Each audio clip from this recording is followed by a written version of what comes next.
where do you want to start, Gio? Do you want me to start? Well, how about... Sorry, I'm moving it all around and laughing. That can't be good for recording. It's great. I love it. Okay, let's not start with the horse.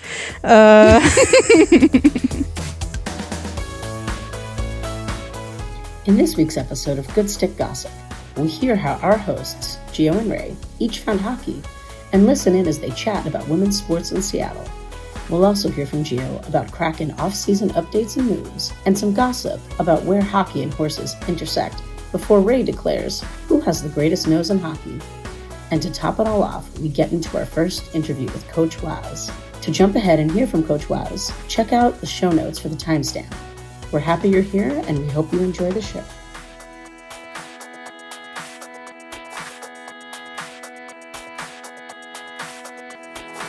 Welcome to Good Stick Gossip. Hi, I'm Ray. Hi, I'm Gio. All right, well, we live in Seattle. I live in Seattle, and I grew up with hockey. My parents are Canadian, and our team growing up was the Tampa Bay Lightning.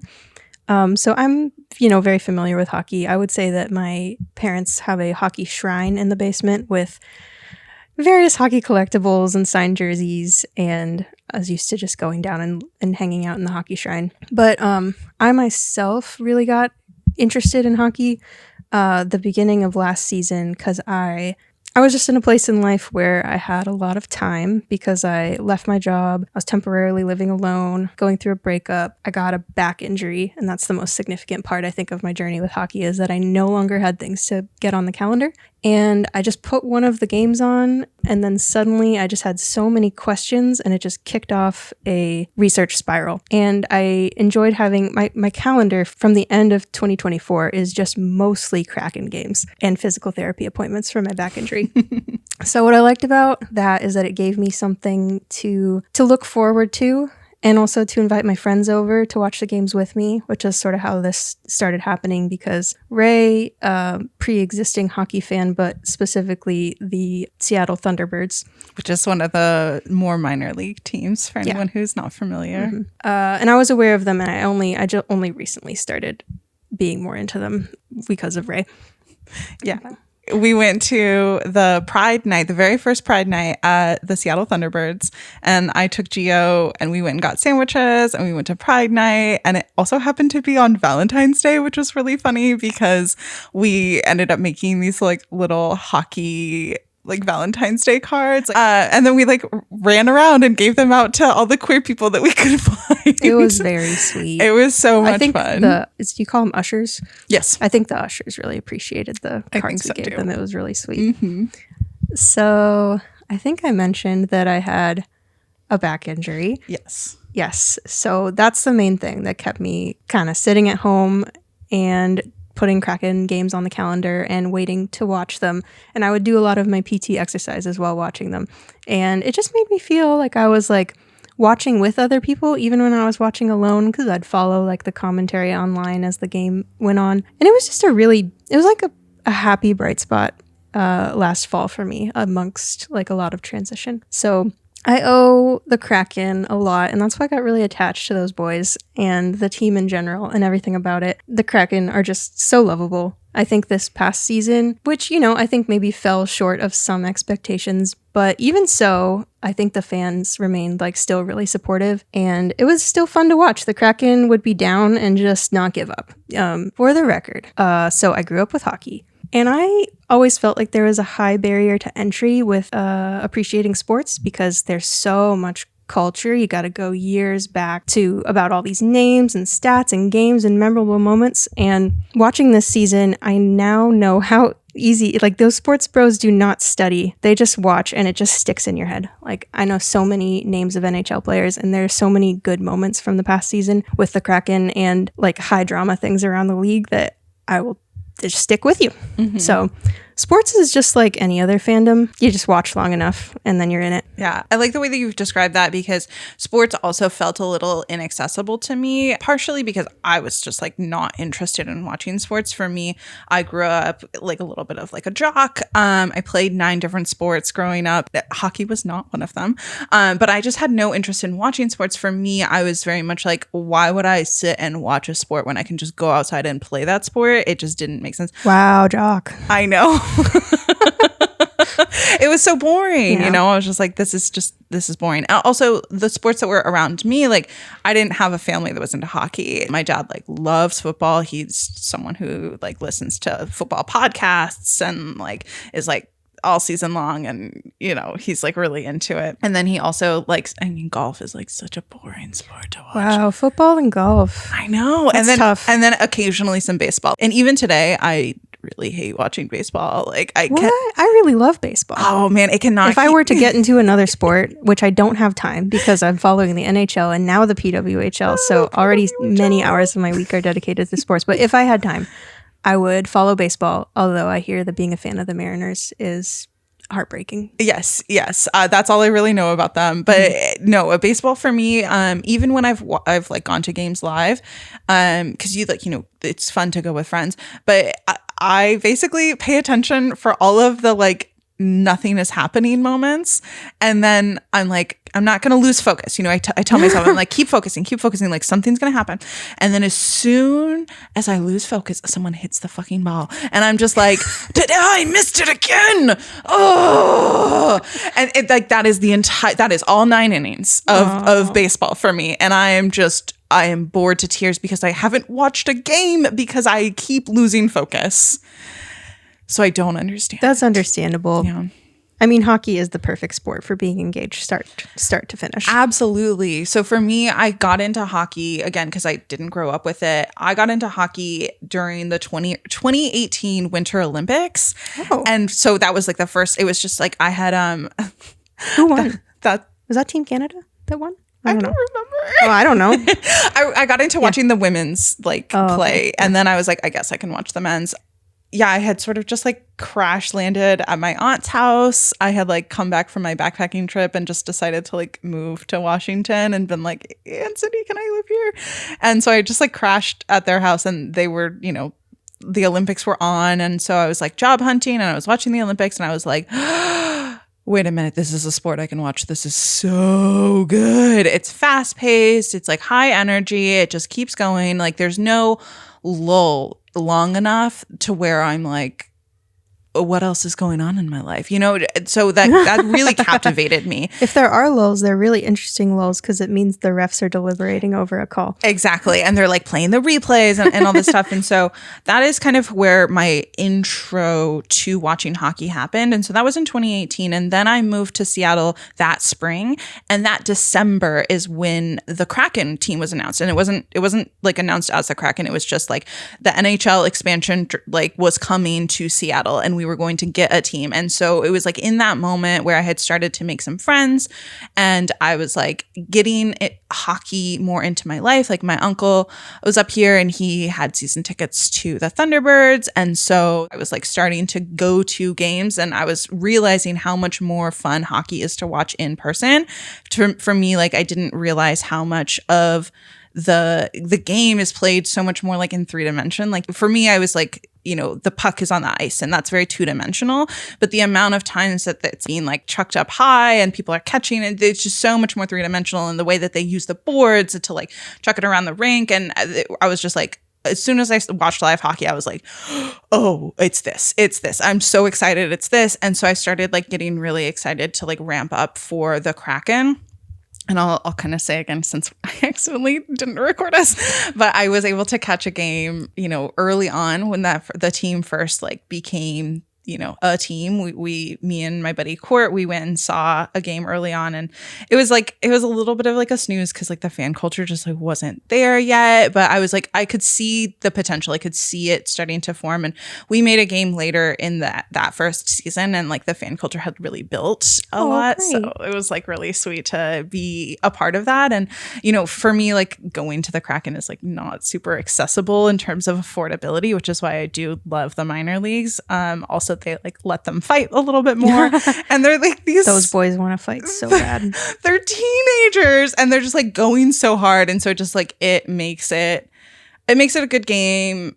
And, you know, sometimes I think sometimes it makes it a better game, but I also really like the whole like history of the fan culture that comes with the Thunderbirds, that it's just like been there for so much longer. These people that are like, you know, hardcore season ticket holders have been watching for a long time. Like they have been with that history. So there's just like so much more built there. And that's why I like the minor leagues. Yeah.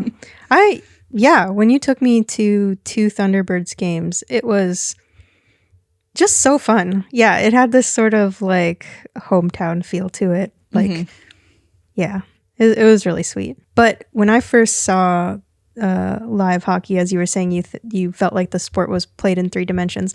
I really like the whole zoom out of it. Like I like to watch the whole play develop and where everybody is on the ice, which you can't get while watching TV. And I found that so engaging when I went to my first Kraken game of this season.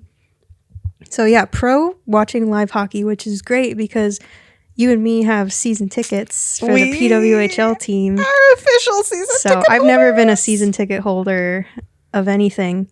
And I actually was not even sure that I was a season ticket holder. We were originally going to split tickets with other friends. And then I, like several weeks, I feel like after we purchased them, I was like, wait a second, I have my own seat? I can go to every game? So I can go to every game. I drop the schedule, please. PWHL Seattle. I know. I need to put it on the books. We got to keep our whole winter open just for all those games. Yeah, and I'm so happy they're going to be playing at Climate Pledge because there were rumors of them playing at the Everett Arena, not the Kent Arena, although that would have been cool. I was very pro Kent Arena just because I'm already on the south side and it's closer to me anyways. But Climate Pledge is fine. I've got my routine on how I like to park and get my little free parking and. Yeah. We'll get together and eat, homemade food outside the arena and then go in and be season ticket holders. Yeah, I can't believe it. And yeah, it's just cool that they're going to share the stage with the Kraken. They're going to play at Climate Pledge. They're going to practice at the Kraken Community Iceplex. I think that Seattle's really ready to embrace them. Yeah, women's sports in Seattle. We really support women's sports here in Seattle. We've got a really strong women's sports community. So I'm so excited. And I really think Seattle is like ready for this. And you know what? Even if they're not, like, I'm ready for this. Yeah, me too. Did I tell you I went to a Storm game the other week? You said that you were going to. You said you were. I went to a Storm game. Yeah. It was amazing. I've never watched live basketball. I don't know if that's actually true. My sister played basketball growing up, but never seen professional basketball. It was amazing. Like, so the vibes were just incredible. And Sue Bird and Megan Rapinoe were there, ambassadors of women's sports for the city. It was Pride Night. I feel like every time I go to women's sports, whether it be basketball or soccer, it's Pride Night. It doesn't matter what night it is. Oh, yeah. Dyke City, baby. Yeah. So Storm game was awesome. I went with my flute choir and we had a great time. I think I'll go back to see the Storm when I can. Awesome. You can add basketball to the list of sports that you're watching. No, I can't get attached. A couple of the players stood out to me, but I said, no, I think no more names can be held in this brain. No more professional athletes. Probably not. I mean, why not? But maybe it's like love. There's just always more room. Oh, limited hours in the week. I think something that me and Ray bonded over at the beginning of last NHL season is hockey commentators. Oh, it's so gay. Oh my gosh. I don't even want to repeat some of the things that I heard this season. I want to repeat it. I'd be too embarrassed. But just a shout out to the Kraken broadcast team and the announcers and Piper Shaw and Allison Lucan and everybody involved. And I just only named the women, so that's great. That's my two favorite women. Okay. Hockey commentary is gay. It's so gay. Hockey's gay. Hockey's gay. We'll get so into it later. Yeah. Stick around. We'll chat about it. Okay. What do you want to know about what the Kraken's been up to this offseason? Because there's so much the Kraken have done in the past month that we haven't gotten to talk about yet. Yeah. Have you heard anything from me as side notes that you remember or from the news? No, because it's so sort of like what we were saying earlier is in the last few months. So Gio and I have been gearing up to doing this podcast for a while now. Gio, how long do you think it took me to convince you to say yes to doing this with me? I think you brought it up last November. Oh, really? Yeah. And just, for the listeners, it's July right now. Yeah. So I think I got an official yes from you probably at the end of May. It feels... Maybe April. Yeah, I think I started getting yeses from you tail end of March. The playoffs were happening, and I don't remember when that was. May. April. Yeah, April-ish. It's when you started saying yes, and then I think that I continued to be are you sure? Is it a real yes? Is this I wasn't sure it was a real yes until we did our first interview. Okay, amazing. I'm glad that I kept asking. Yeah. I'm glad that I was okay, well, you seem to be serious, so I'm just gonna keep moving forward with this. I'm so happy that we got here. But yes, in the last few months, because we've been sort of starting, basically every time that we hang out, you tell me oh, I have this great hockey story. But I don't want to tell you yet because I want to save it for the recordings. Missed so much. So I've missed so much. And that's okay. But I would be happy to listen to anything that you had to say about hockey, as is why we are here, because I just want to listen to you talk about hockey. Well, that I can do. If we talked about the greater NHL league, I think we'd be here for a couple hours. So I'm going to focus on what's been happening with the Kraken, maybe working backwards from just today. So I didn't realize, or I got confused on what the date is, but today was what they're calling the Stuckey Cup, which is when all the Kraken prospects are at development camp. At the end, they play each other. And it was this morning, and I'm really upset that I didn't get to see, because I wanted to see Berkeley Catton play in person, but more on him later. So that happened today, and also one of our draft picks, Jake O'Brien, signed his first NHL contract today at that event. So congrats to him.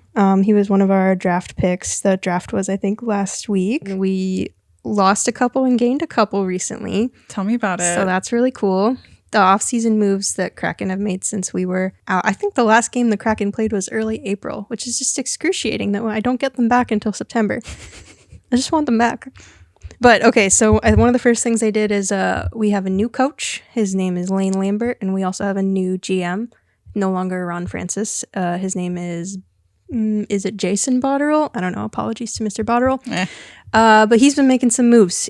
So where do I start? We did some trades. We got a guy named Gaudreau from the Minnesota Wild, who's my secondary team.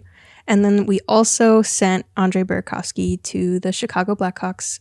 In exchange, we got one of their players, but that we never intended to keep that player. Apparently, we put him on waivers and moved him down. It was there's a lot of things I'm learning this offseason about contracts and cap space and how restricted free agents and unrestricted free agents work, which is, I don't know. I think it's interesting, but I'm still not 100% sure on the details. They're kind of fuzzy. I think it's fuzzy for a lot of people. It's kind of complicated. But anyway, we got some new guys coming in. We signed a goalie, as I told you. He won some cups, but he dealt with some injuries. So he's coming back. We signed him to a 1-year deal so that now we have some more goalie depth and backup for this season, since we're still rocking with Grubauer and Joey. And Stezka, one of our AHL goalies, went back to Russia. I think maybe he'll come back. I don't know. So yeah, with exciting things in the goalie department, I hope. And then we got some guys that are, I feel well-known names in the NHL. We got Marchment and Lindgren from the Stars, and then I think the Rangers / Avalanche for the other guy. Who apparently have really great personalities.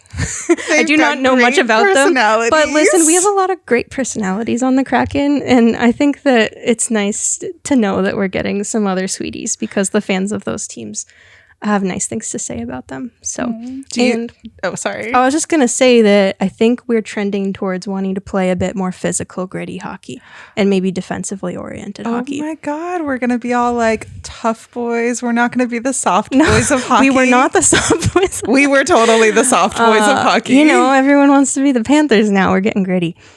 So I don't know. I don't know what direction the team is going in, but I am excited about the new coach. Jessica Campbell notably is staying. Wonderful. We let go some of our assistant coaches and our goalie coaches, but now we have a new goalie coach who's brought up from the AHL, who both Grubauer and Joey spoke really highly of. I'm hoping Joey and Grubauer get a little bit more even time. Obviously, Joey's our starter goalie, but I think that Gru kind of suffered from not having enough games to play. Interesting. I didn't realize that Joey. Also, I love that we call him Joey and not Decord. Philip and Joey. Maybe I should say. No. Well, I've met Joe. Actually, I've met them both. Wow. So me and Joey, you go way back, don't you? I met both of these men very briefly after an open Kraken practice, which is something I also really love doing. Is going to watch the Kraken practice at the Kraken Community Iceplex. Yeah, I would love to just go do that sometime. We can go. Let's go. It's really sweet. But goalies, you were saying. Oh, I didn't realize that Joey is our starter now. I don't think we knew that last year, but now I think we know. Oh, okay. Yeah, I think Joey played more games than Gru last year. But yeah, I hope that Joey gets more breaks. I think we were playing him because he was hot and Grubauer was a little inconsistent. But I have high hopes for the team in general. I don't think any of us think we're cup contenders this year, or even maybe playoff contenders. Wow! But I'm really excited about the moves we're making. Okay. We sent out offers to our restricted free agents to ask them to stay with us, and that's Cartier, Evans, and Capo Caco. So I'm just holding my breath till we get news that Capo Caco is staying with us. He's very beloved by me. I'm so happy we have him. Yeah. But we did lose a guy. We got Mikey Asimont from the Lightning at the end of last season while we were doing Tampa Bay Lightning. Yes, we sent Yanni Gord. Remember Yanni Gord? I do remember Gord. And Oliver Bjorkstrand to the Lightning, and we got some picks and Mikey Asimont back. And Asimont really grew on me. And I feel like the month that we had him, he was also like a never give up kind of guy and physical and scored some goals for us. And I really liked him, but he just signed in Boston. So good luck, Mikey. I'm not the GM of the Kraken, so I don't know why. But what else have the Kraken been up to? We have we got some new boys coming up the pipeline, some young boys, which we may not see. Some babies that are not quite ready yet, but we have them. No, wait, I don't want to talk about the babies yet. Okay. I also want to talk about what? I can't even say it. Never mind. No, tell me what? The Toronto Maple Leafs. What about the Toronto Maple Leafs? Well, as we all know, the Toronto Maple Leafs lost Mitch Marner last week to the Vegas Golden Knights, which is its own little tragedy. But as we were sitting down to record, we literally just read online that the Maple Leafs development camp is bringing in a horse, a wild cult, to teach their players about adversity or something. Adversity. Staying calm in tricky situations. I thought it wasn't true, but I did. Yeah, you were like convinced that this was a rumor, and then I just went hard in on like, no, I totally understand why a coach. As a former athlete, I understand why you would do that. I wish we were recording because I feel like I had some good things to say earlier. You were like, being an athlete is part of mental health, and mental health is a big part of being an athlete. It's a mental game. You want to switch things up and be creative. You were passionately defending the choice of a horse. Bringing in the wild horse. I hope more comes on that story. The article did notably say that the horse will not be on the ice and none of the players will be riding the horse. So I'm sure that we'll hear more about the horse. We talk a lot about horses, actually. Yes, most notably the time that Gio tried to convince me that Grubauer had been bitten by a horse and that's why he wasn't playing. And I still think that was true. I don't know where I read that. This is the gossip of Good Stick Gossip. Yeah, I'm pretty sure that's true. Next time I meet him, no, I can't ask him that. I can't ask him that. That's okay. I'll be there and I'll ask him. That was so long ago, but I read that somewhere. And also, this is a reminder that I thought you read that on like Reddit. I don't know. Could be. This is a third-hand information podcast, so please do not make this your primary hockey news source. We are not professionals. No. We are here for the gossip. We are here to chit-chat. We are here to have a good time and have fun and laugh. So get your news elsewhere. Yeah. Because it's not going to be coming from us. We're just talking about it. Yeah. I also hear, this is, I guess, the gossip part of Good Stick Gossip. I don't even know where I read this, but Atlanta might be in the bid for a new team again. Okay, yeah, you mentioned what was the name of the old Atlanta team? Thrashers. The Atlanta Thrashers. Do you remember when they were like no longer a team?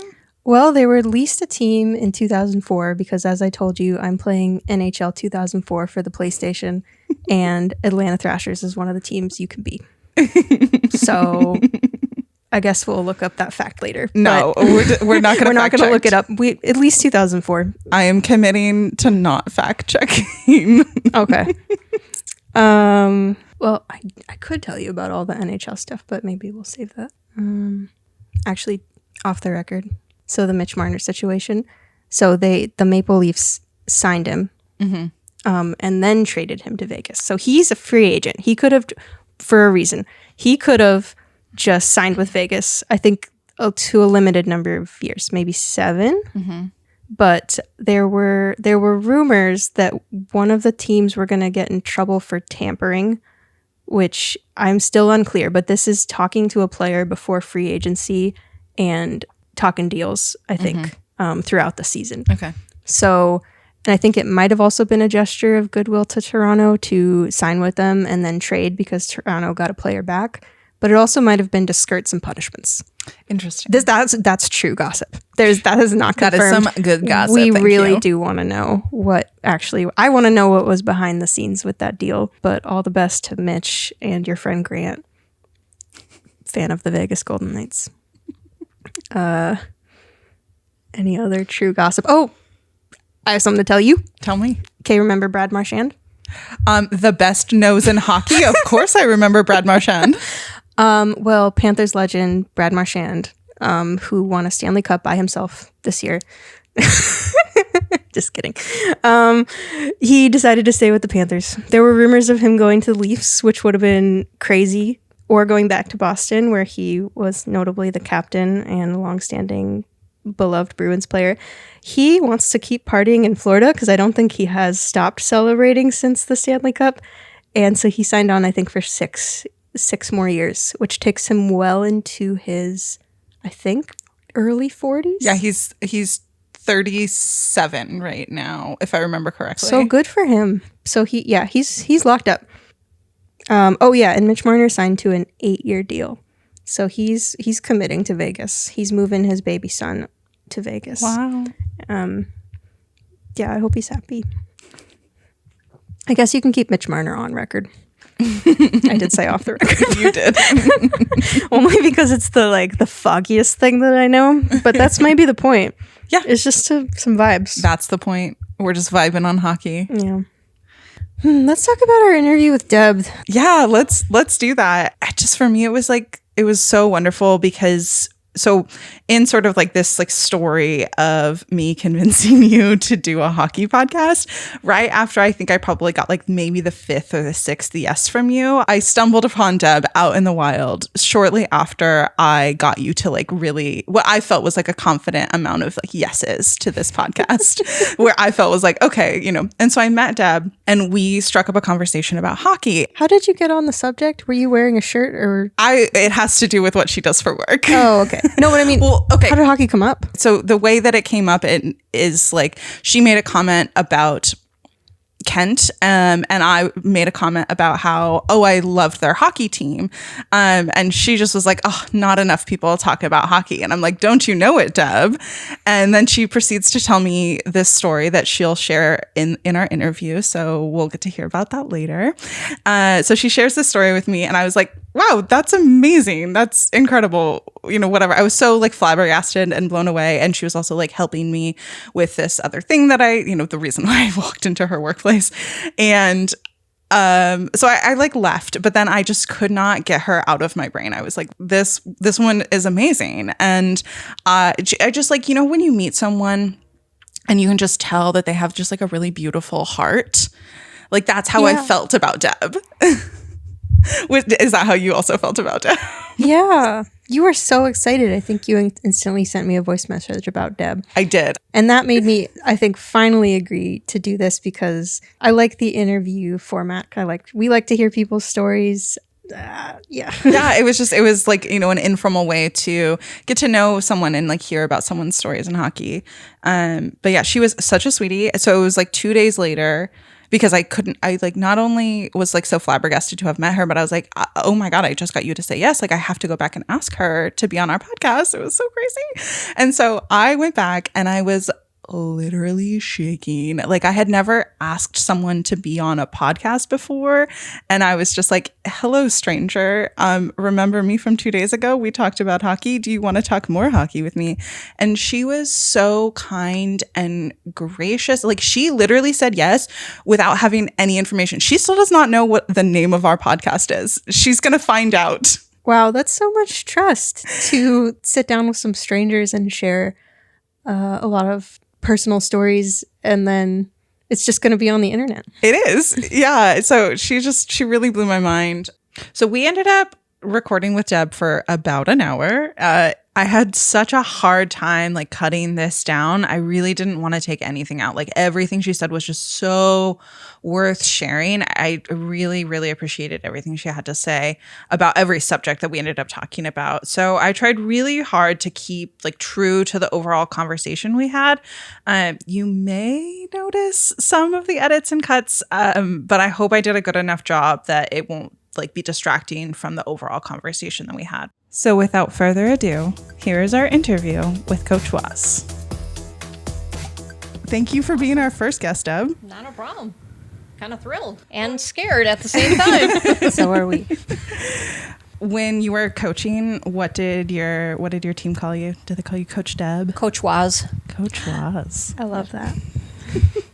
Okay, well, I'm just meeting you, so I haven't even heard the information that Ray knows. So what's your involvement with hockey, just broadly? So I started playing hockey when I was 4 in the back of a tennis court. Started off as floor hockey, then it went to ice hockey. My mom said, you know what, go play out on the ice. She bought me a pair of ice skates, became pretty good at ice skating actually, and gave up all the other sports that I was interested in. And then from there, I went to coaching. Once I was about 10 years old, I started coaching little kids, just how to skate. Yeah. And then from there, we went from floor hockey to ice hockey with them as well, giving them the techniques.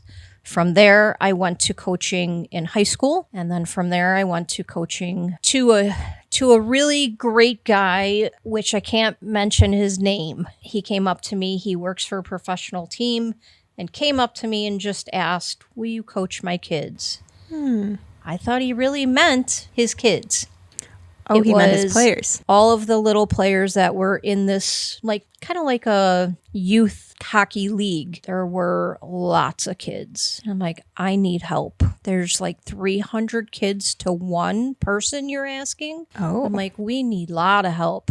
So we organized and put everybody in age groups and then started just teaching how to play hockey. Wow. I wish I could name his I wish I could give you his name. We're but curious. Well, to circle back, did you grow up in a place with like a hockey culture? You didn't mention where. Chicago, Illinois is where Yes. I grew up in. So very cold, lots of ice rinks, natural, and then in the actual rink itself. I learned to play outside, which is the best way to play hockey because you get to test your own ice. These, I would say, more spoilish hockey players nowadays, they get the luxury of being indoors and never playing outside unless it's Winter Classic. So. Yeah, I'm trying to learn to skate and play hockey. I've heard is that people who are learning in that environment, like they didn't have the privilege of being able to strap on skates and go outside and play with friends.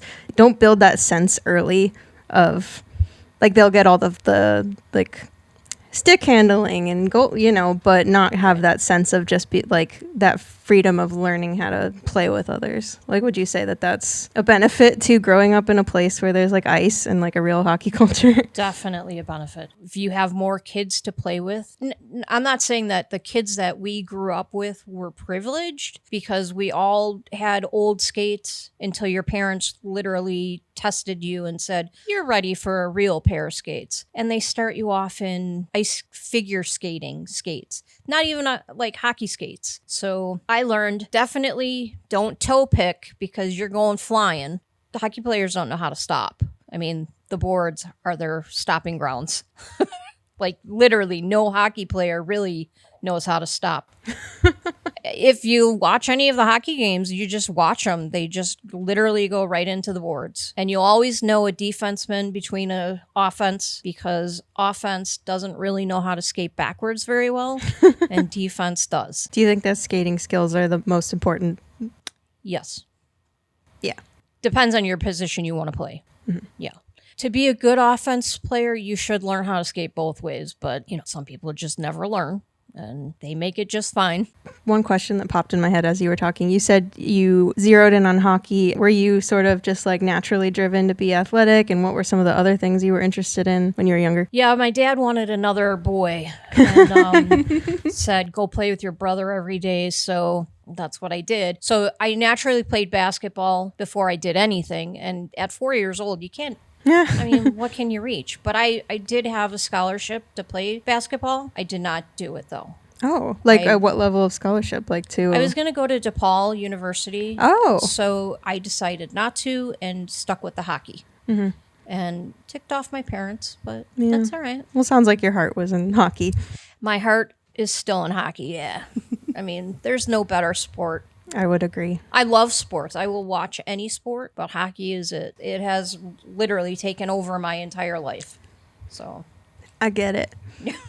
it's a fantastic sport. It's got it all. It does. It has everything. I mean, when people say they put their heart, soul, blood, sweat, and tears, you're talking to a hockey player. Yeah, picked up on that. Well, what struck me is you said you got into coaching really young. I did. Do you like kids? Are you drawn to education? What's your view on that? I love kids. They're our future. Anytime you look at anything, they are the future of everything. So my heart always goes out to kids, and especially kids that are underprivileged and just they don't have somebody to guide them in the right direction.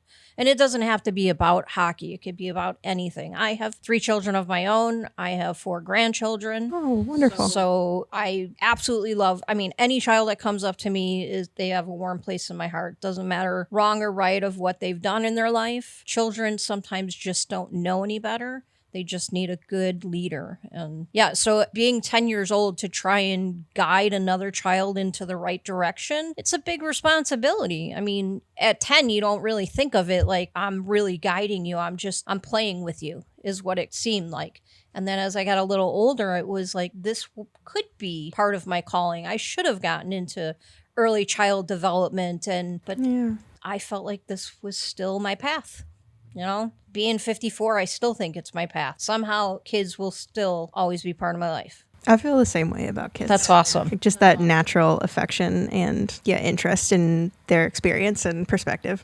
And that could have stemmed from maybe, we all have our own parents' issues and, maybe I didn't get what I was looking for as a kid for my parents, but I definitely can give children some happiness. And if it's in hockey or if it's just going to a park or taking them to a movie, whatever it is, there's always typically a child around me every weekend. So that's great. I will continue to keep educating children one way or the other. So in your coaching experience, what lessons do you think are unique to hockey versus other sports? And like what's special about what a child can learn through playing hockey? Well, 1, they get to learn the game. Yeah. 2, they get a coach that coaches one-on-one. So when you're in younger ages, you don't have the money or the ability to have 20 coaches. So these kids literally get one-on-one knowledge from a person instead of having it be told, like in the NHL, they have 20 coaches on the bench for them and they're getting told 20 different things sometimes. In my eyes, I feel that it's very beneficial to have one-on-one. It's kind of like a student and kid in school. Like you get one-on-one, you learn better. In my eyes, I do. If I'm being told by 20 different people, it's kind of like being in a job. Like, what is it? Too many cooks in the kitchen? It just doesn't benefit anybody. I feel that any child that can learn the game and have special one-on-one and have a great rapport is always going to benefit a child compared to, I don't know, because I didn't coach basketball. And I would assume that's the same thing with basketball. If you have a coach that's one-on-one, you're going to learn a lot from it. Not sure if that really answers your question or not, but I think it does get at another interesting question of, so for you, like education, the relationship is the most important part. I believe it's very important because if a child can't trust their coach, there's no room for that coach to be around these children. They have to have trust, and you're their biggest influence at the moment. Anybody that can give them any skills that are going to further them in playing the game. And some kids are just learning, just wanting to play. They're not making it a career. They're not making it their job. They want to have fun. And we can't push those kids aside that want to just have fun compared to the kids that are more serious about it and they want to make a career out of it. Every child is different in their own unique ways. Again, I'm not sure if I answered your question. I think so. Okay.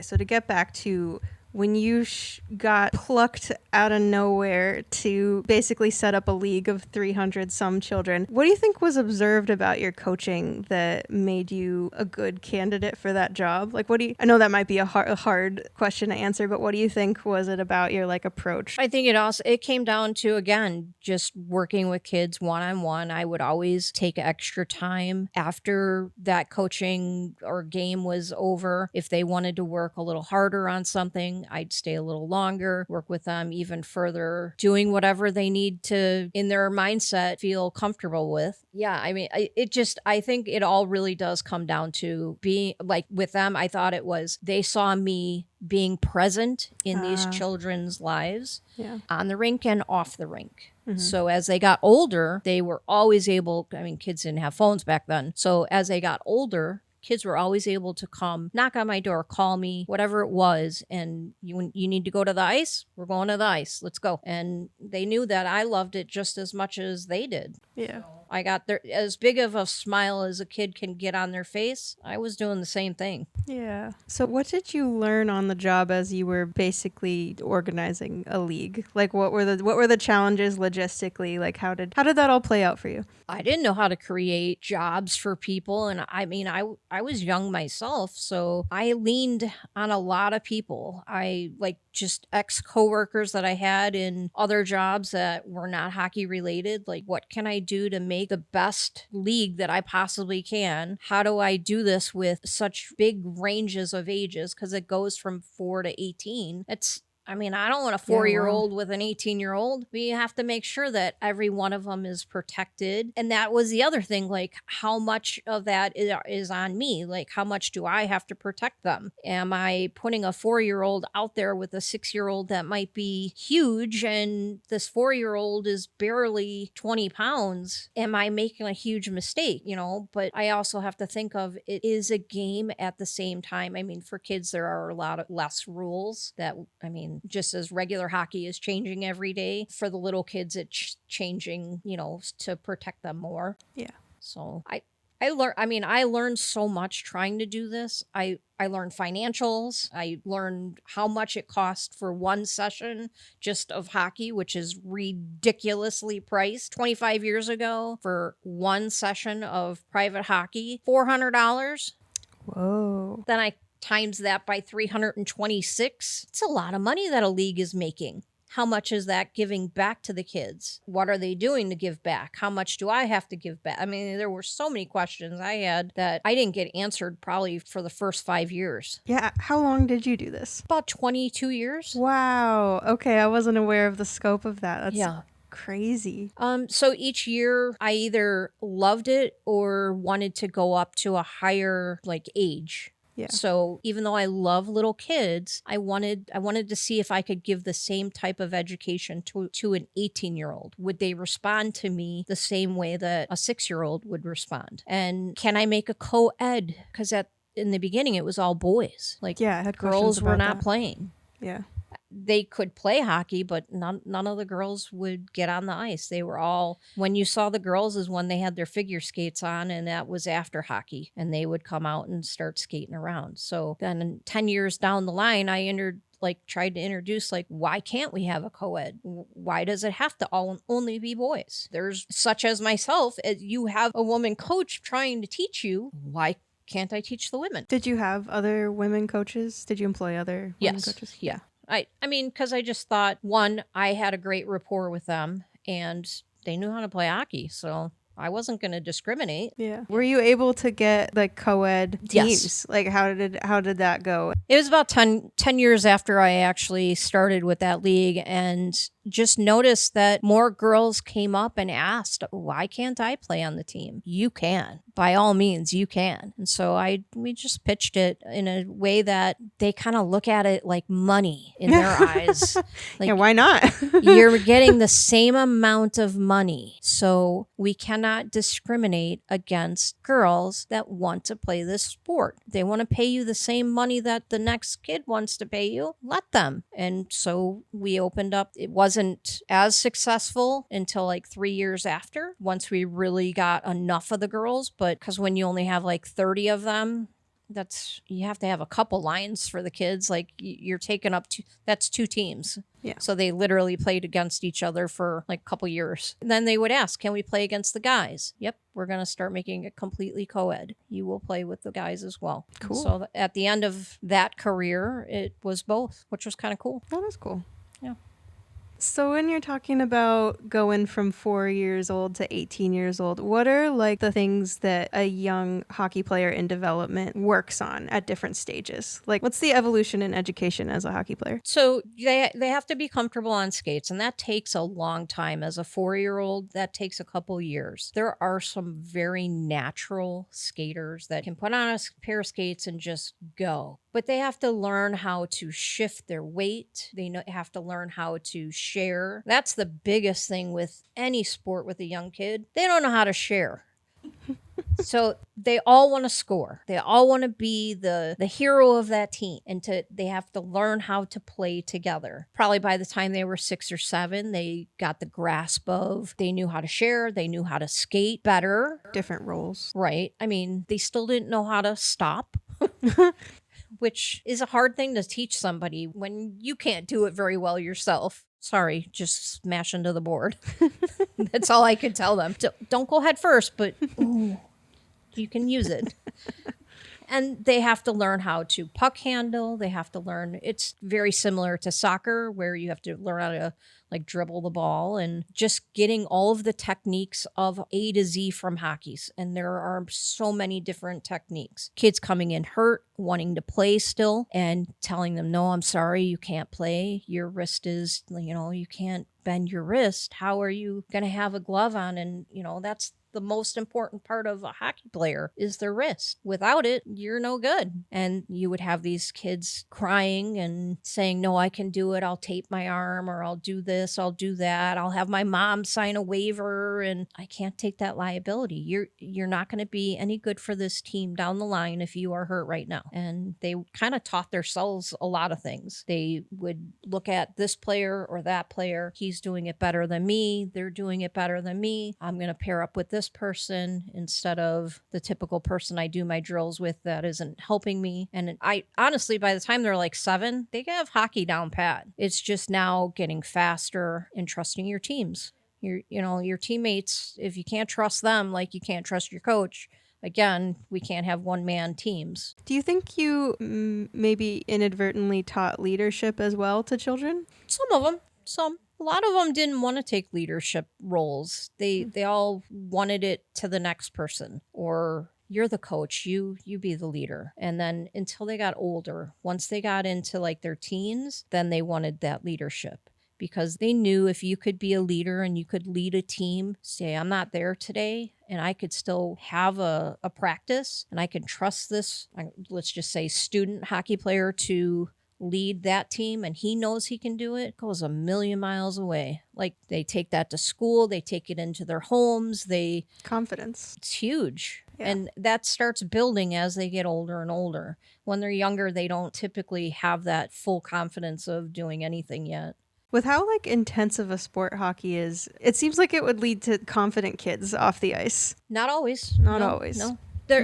It's kind of like most players, they can be super confident on the ice because it's something they're doing that is so different than their normal day to day. It's what they love. It's what some of them are born to do it. But when you get off the ice, then they become that shy or withdrawn, or you're back to, that little kid that, hides in the corner sometimes. You get them on the ice and it's a whole different kid. Yeah. That's how I was. I was so withdrawn when I was little, up until probably 4. I didn't like to talk to anybody. And 4-year-olds talk. I mean, they'll talk you to death. But I was shy even in high school. But when you got me around sports where I was confident, that's where I shined. Yeah, starting coaching at 10 is pretty rad. It is. I wish more people would trust a 10-year-old to do that. But now they just look at them as, you need to stay in school. I was still in school. But you need to concentrate more on school. They tell kids, sports isn't your life, And as a 10-year-old, at 10, you're thinking, I want to be the next Patrick Kane, or I want to be the next Philip Grubauer, or I want to be the next Michael Jordan. You can't tell a 10-year-old sports can't be my life when that's all they think about is either being on the basketball court, the ice court, the ton, whatever it is. And it's just shutting them out. And kids don't respond to that.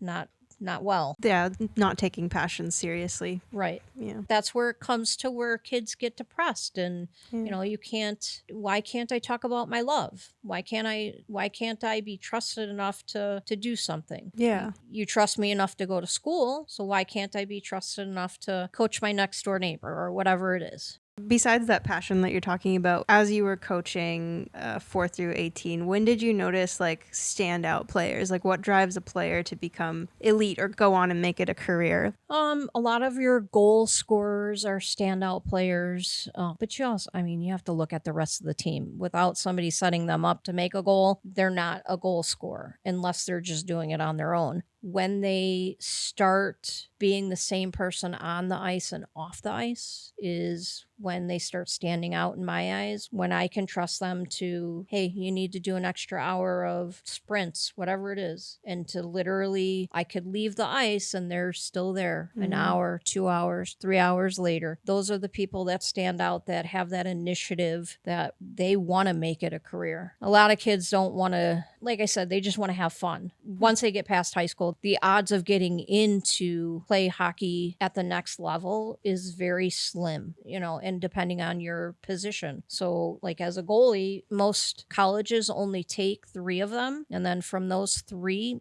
maybe 1 might go to the next level. And then that's just a farm team.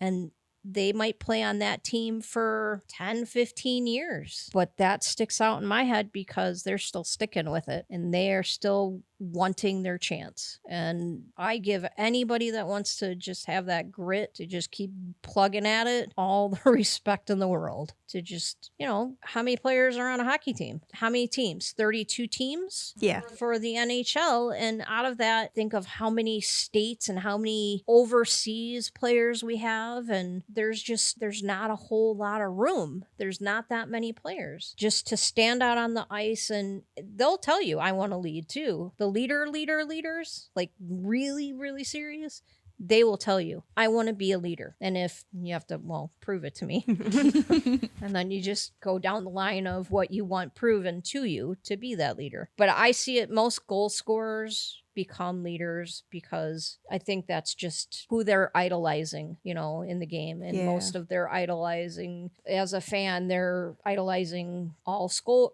goalers, and they don't really think about it as a full, like, well, you wouldn't really be able to score this unless I pass that to you. And those are other people that stand out, that can play as a full team and give the credit to the next person, not always take it yourself. Yeah. Did you coach goalies? Do you have what's different about the goalie position?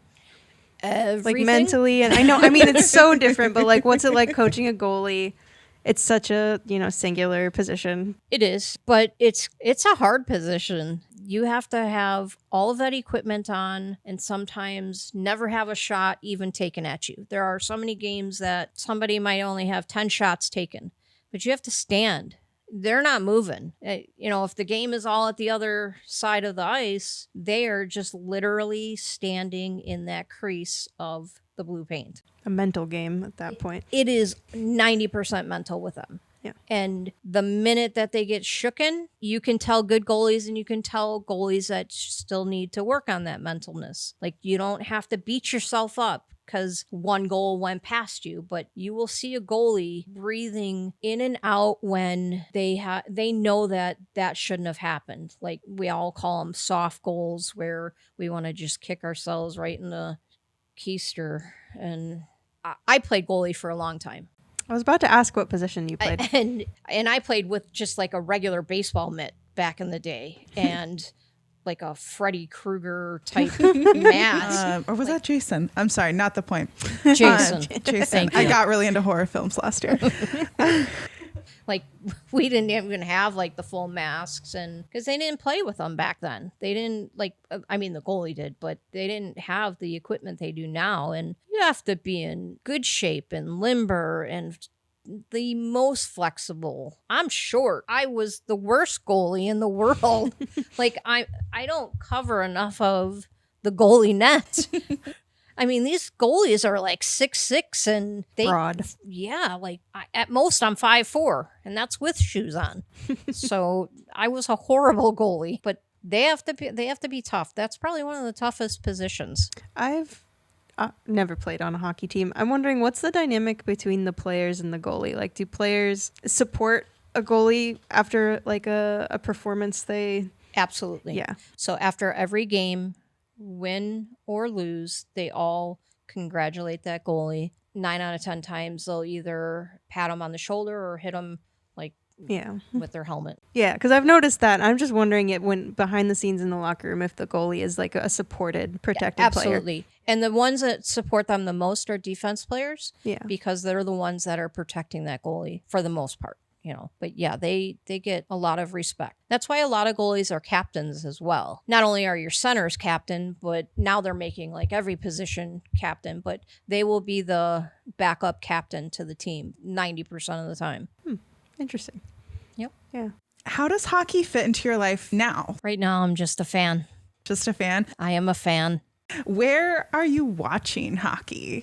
I watch in my home. I watch in the rinks. I will randomly sometimes just go up to the showware and watch the junior teams. I just bought season tickets for women. Yeah. Wait, the PWHL tickets came out for season tickets? You can put in a deposit. No, we put in a deposit. And then, so of course I will be going further than that. Okay. I was like, wait a minute. Where's that email? Like, why didn't we get it? So we're super excited. We're so excited. I will, regardless, even if I have to take out a second mortgage, I will be buying season tickets. I cannot wait to see you at the games. So you followed the NHL, like the PWHL. No, but I was asking, like, you following the NHL too, like. Yes. Yeah.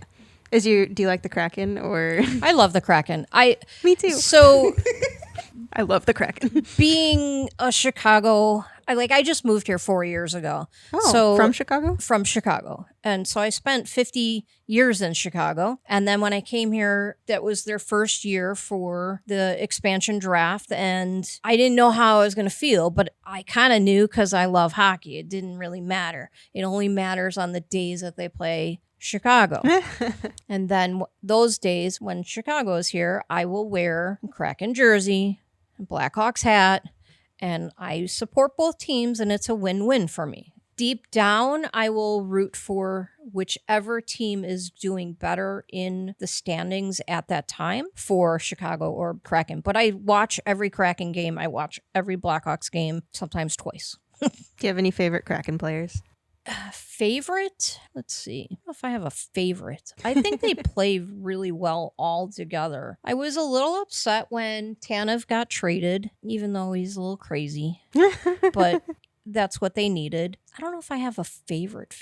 What a coaching answer. They just all play so well together. Yeah. I mean, I have favorite players on other teams because they are such a new team. I wouldn't say any of them have been playing long enough together to say I have one specific favorite person. What are your favorite players across the league? I am a McKinnon fan. I am, let's see, most of them are Chicago Blackhawks that have gone on to, like, Patrick Kane is still going to always be my ultimate favorite that was still playing at this moment. Of course, Jonathan Toews. I like Marc-Andre Fleury as a goalie, but I was very sad because he's no more. I mean, he had an incredible last year of just his retirement tour. He did. Yeah. And he went to a really good team when they traded him to Minnesota. My brother and my mom live in Minnesota, so that kind of was bittersweet. I got to go see a few of the games over there as well. And that's my second team, the Wild. The Wild, yeah. Any reason why? I have ties to Minnesota with friends. Okay. And Gio's just a fan of Minnesota as a state. And I really like the Wild. I think Kirill Kaprizov is just a really fun player to watch, and love Fleury. And yeah, when they come into town, like you were saying with the Blackhawks, I went to the Wild Kraken game and I wore my Wild jersey, but I love the Kraken so much I was standing up and cheering for every Kraken goal, and I was like, I gotta wear both gear because it was a win-win for me. But yeah, when your second favorite team comes to town, it's fun. I used to be a St. Louis Blues fan, which is hard for being a Chicago Blackhawks fan because you would get booed every time. And I would love wearing, like, sometimes my Blues jersey in Chicago just to see what they would do. I actually have a split jersey that the back of it is St. Louis Blues and the front of it is Chicago Blackhawks. That's fun. I had somebody just they literally cut it and, sewed it back together for me. It's a project I want to do. I had them move the patch over just a little bit. I didn't want them to cut any of the patches, but I like that. Yeah, I mean, I like a lot of players. I don't like to say they're my favorites because they all have talent. Every single one of them, no matter if they're on the ice, they have like 2 minutes of ice time. They're there for the 2 minutes specifically for something. Yeah. If it's to give Patrick Kane a 2-minute break, it's to rest an A player that everybody thinks of. But I think everybody is equally my favorite. Well, as we speak, the Stanley Cup Finals are happening. How do you feel about what's going on there this year? I believe that the Panthers are going to win again. I'm sorry. Either way, I mean, they're both worthy of winning the Stanley Cup, and they're both capable of doing it. And I would like to see Game 7, Yeah. I don't want it to end. I'm the person that when June comes, I want it to go to the end, and I want every game to go to Game 7 because you get the most out of hockey. Yeah. Because when that last goes off, that's it. That's how, when I'm watching a game and it's I'm a neutral watcher, I'm always say I'm a fan of overtime. Just more hockey. Yep. That's what I'm rooting for. Overtime, shootouts, all of that. Just let it keep going. I love when a game goes to a shootout. For me, I don't think I would ever gamble, but it feels like the closest I would ever get to gambling because it can all change so quickly. It can. In a blink of a puck. I mean, it literally could change so quickly. And that going into a shootout gives the guys so much confidence, and the girls. Yeah. Did you follow the PWHL the past 2 years, or did you have a team before? I mean, now I'm assuming Seattle's going to be your team. Seattle will be my team, yeah. And I wish they would actually have names. Oh, yeah. What do you think the name? Do you have any name ideas or recommendations? I do. For Seattle? I would have to see, I want to go to one of the practices to find out, their They better. I mean, it's got to be a good name. I hope so. I mean, I like the names of all the other Seattle sports. I really like the Kraken, and I think they did a good job with the Storm. The basketball team's the We've Storm, talked like at length that like team branding. I just obsess over it sometimes. Do you like the logo, the mascot? The Kraken? Yeah. I think they just nailed it all around. I think Bowie's fantastic. I think the logo's super cool. I think the colored jerseys are super cool. Particularly the name sold it for me when they released those like the 10, potential names, and everyone was like, oh, the Sockeyes, oh, the Totems. I was like, nah, it's Kraken or bust. It's clearly the best one on there. Nobody agreed with me at the time, and I'm so happy that I was right. I love the name. It's a good shout. Like I want it to be like a good shout, and it fits nicely into like fan chants. It's just all around good letters, good mouthfeel, good shout. I just love the Kraken. They really pulled me in this year. When I was young, I wasn't engaged, and my godfather and dad and my whole family really loved hockey. And I think it took moving to Seattle, having a woman assistant coach, having a team that was new that I could like learn all about without having to go like way back in history. I think that's what it took to like get me excited. Like I have a background and my family loves hockey, and I grew up in Florida, so Tampa Bay Lightning was our team. You have an opinion on that? Listen, I was a young girl and no one was engaging me in it, so Tampa Bay Lightning is just a nostalgic team for me. They took another one of our players from the Blackhawks, and I wasn't happy about it. Which one? Hagel. Was that recent? See how much I 3 years care about the Tampa Bay Lightning. Yeah. I don't even know. He might be now on another team that I don't know. Sorry, apologies to my dad. It was one of the teams I just couldn't get into because they took they didn't physically take them. The players agreed to being taken. It just seemed like they got traded all these great players, and I don't know. Yeah, the Florida teams are strong. It's very surprising that both Florida teams are pretty good. Yes. Besides Canada, most places don't have two teams. I mean, what would we do with two teams here? I can't believe Florida has two teams, really, coming from Florida. As a coach, what are some of the coaches that you admire and think did a really good job? I believe that Coach Quinville, which he was a Blackhawks coach, he is my favorite coach ever. And when he went to a different team, the entire Blackhawks fell apart. Oh. And that is what is important of that one-on-one and going the extra mile with a coach. The next coach did not.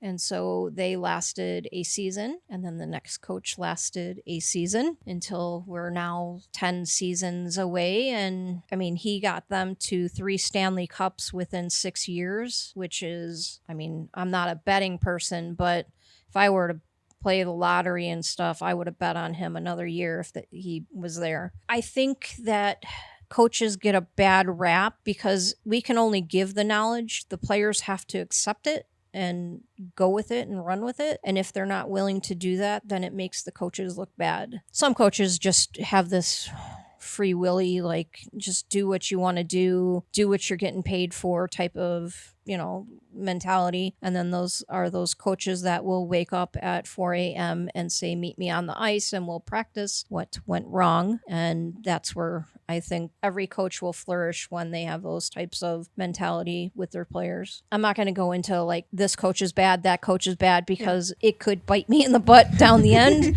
of my life. Just the positives is what, But I believe that every coach is put in their position for a certain reason, and then it's their job to prove it. And as much as a player is in control, that coach has some influence on it, no matter if it's on the ice or off of the ice. And a lot of players think that a coach's job is just on the ice. Definitely is not. If you want to be a good coach, you will take the time to know your players and accept them, no matter flaws or not, because as we know, we're human. None of us are perfect. You got to believe in your guys. That's right. Your guys, your girls, whatever you're coaching, you have to believe in them. And it's your job to get them to believe in you. And if you cannot have that rapport, then something isn't working. And then that's kind of like where the assistants kind of come into hand. And some of them have bigger hands in the pot than the actual coach does, the head coach. Yeah, I feel like we didn't ask you enough questions about what it was like being a like young girl and woman in hockey. Like,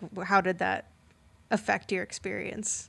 Hugely, I'm sure, but like I felt privileged because I was one of the only women coaches at the time, and as just a player in general, because we're going back a lot of years, it kind of felt good to I could stand up next to a guy and play just as well, and if not better than some of them. I mean, I'm not going to toot my own horn on how great or how not so great I played at times, but I mean, you were there though. You were in it. Yeah, and I never gave up. And to this day, if they asked me to go back on the ice, and I think you asked me this the other day, would I ever play again? I would. Maybe as goalie, because I don't know if I want to be getting checked into the walls anymore, because that hurts. One of the things that as a coach, what I would always tell them to do, I always had huge guys play, and they were little puppy dogs. They were literally playing for a specific reason. You are my checker. I need you to be pushing guys on the board. And they're like, no, I feel like I'm going to hurt them. And I would have to be that person that said, I want you to hit me as hard as you would hit them on the boards. Now, when somebody's 6'6", 240 and they push you, you're going straight across that whole ice. And typically when I coach, I am not in gear. I'm in shorts, I'm in skates, sweatshirt, something. It hurts. Yeah. It definitely hurts. So if he actually did his job the proper way and, did that in the game, it would make a huge influence on the rest of the team. Like, I don't know. Coaching as a woman had great perks, and then there were days that I felt beat. Yeah, what were some of like the barriers that you encountered? Like, did you? I don't want to ask you about like the worst parts of it, but like what was challenging that sticks out? Coming into a man's world basically is the most challenging.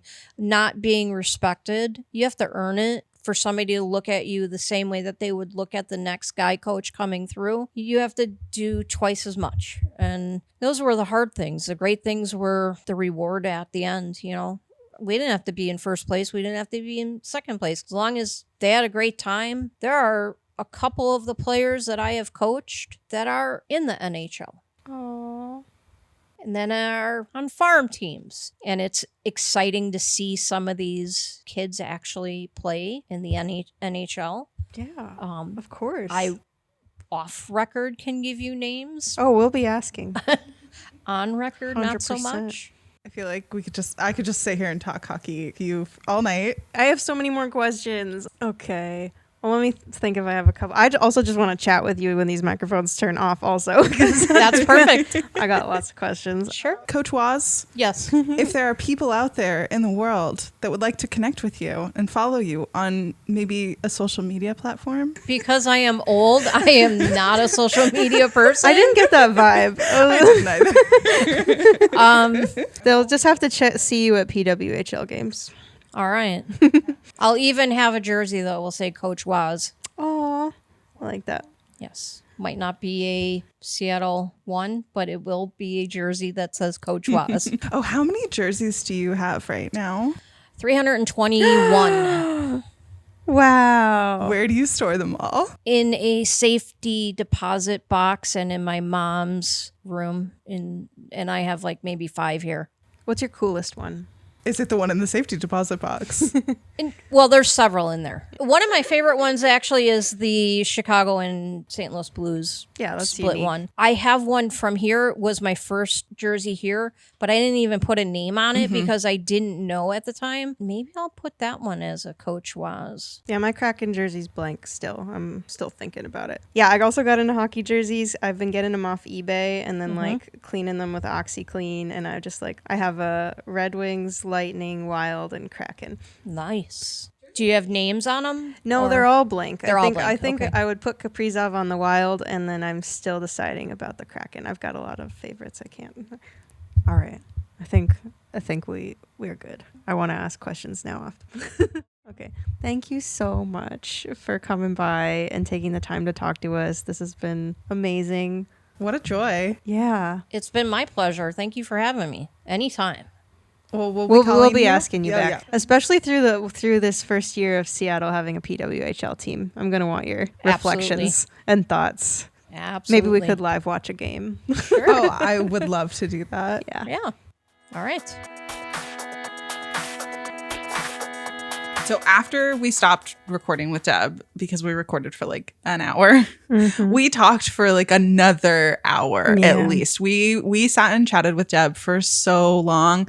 It was really wonderful to like get to know her. I also I don't know about you, but after this interview, I just kind of almost feel like one of Coach Waz's kids now.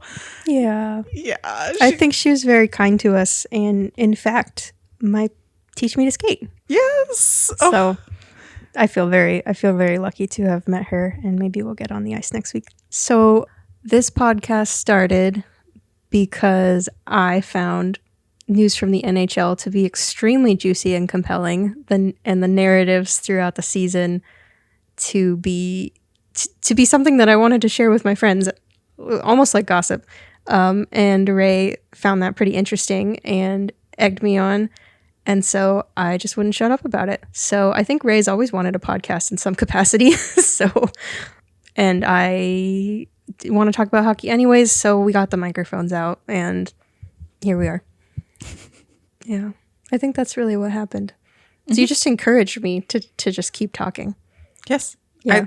I love the way that you talk about hockey. Like it feels like gossip to me, but it's just like, I just want to eat it. Like, it's so good. Like, oh, I want more of it. You know, like I could be full, but I want more. Yeah, I'll bring that when the season starts. Because I think most of the compelling things that I would say would be about the specific players on the Kraken. Yeah. Because they're so great and so much stuff happens during the season. So we'll talk about my favorite players once the season kicks off again. Yeah.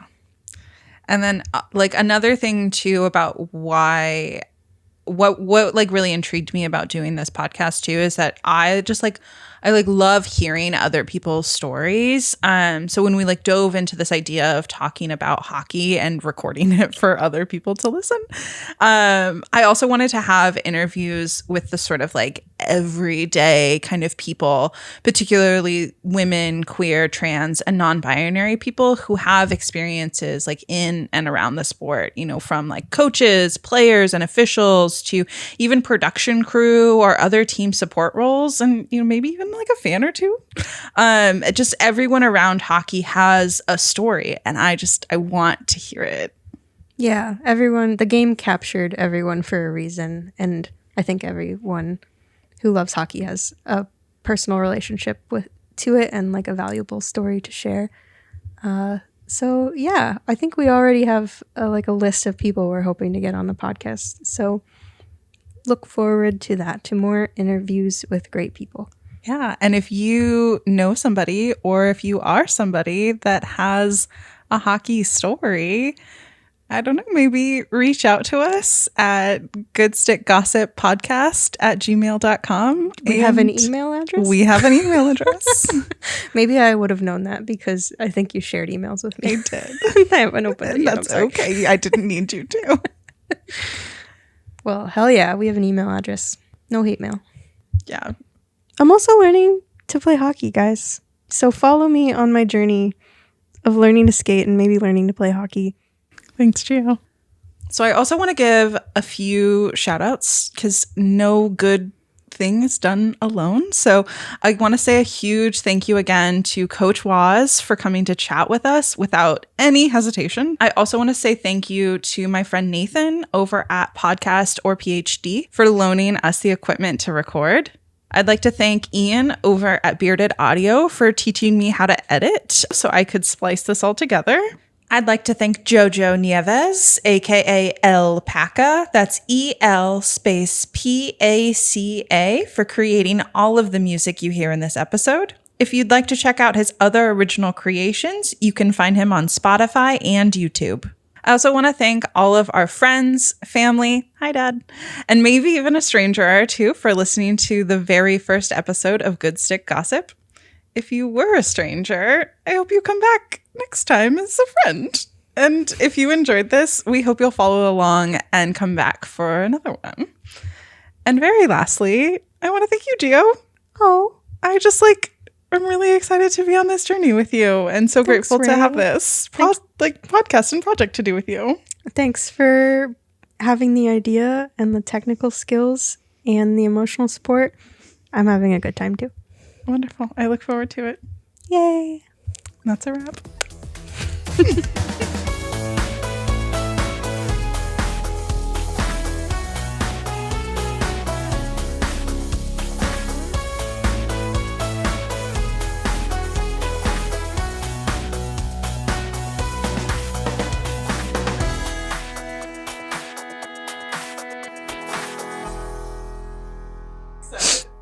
Hockey player sniff.